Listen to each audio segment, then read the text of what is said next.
We just had the 40th anniversary of Roe versus Wade, and, abortion is a big issue here. We're going to have a lot of discussion in the upcoming days on this. Let me give you one example that I just heard. I don't know if you guys watch MSNBC. There was a clip, I just saw the internet clip.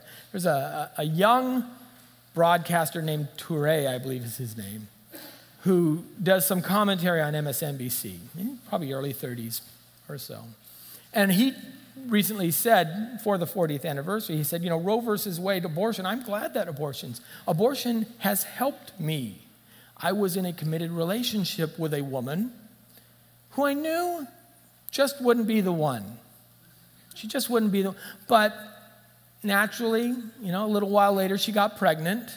And if it wasn't for abortion, I would be stuck in a bad situation right now.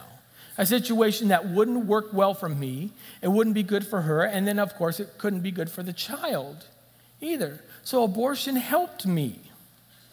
That was his standing. Now, my first question, and again, I wouldn't come, when you see someone like that, you don't come up to him and you say, you heathen, you're a sinner. That's not the tactic to take. Here's my first question.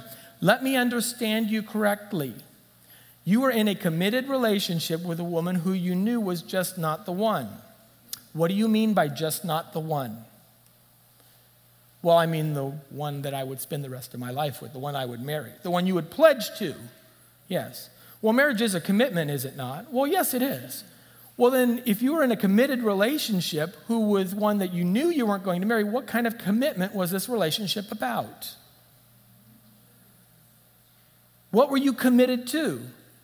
Just the sex? It's not like you really liked her enough to stay with her. What else was there? So what you're saying is abortion helped you out to continue to have the sex and not get stuck in something that you didn't want. Now, all of a sudden, that whole discussion changes, doesn't it? Here's the deal. And I find it interesting that the people who claim that they hold on to reason and science seem to ignore all of the science on what a human life is and when it begins. Isn't that interesting? It's just like everybody who's so hot on the First Amendment, right? The free expression clause, that's very narrow, but the establishment clause of church, that's very broad. If you have a couple of students and a teacher praying at church, well, you're establishing a religion. Well, what about this free exercise? The people who tend to interpret the First Amendment very broadly tend to interpret the Second Amendment very narrowly. It's not a well-regulated militia, Have you read history? Did you see what the 1787 militia looked like? Those farmers, they had to put the regular troops behind them so they wouldn't run away. Those guys were not, quote, well-regulated either. But this is what we see all the time, is that people will use whatever, and this is our ultimate point, is people will justify the belief they already have in whatever way they can in order to make themselves feel better.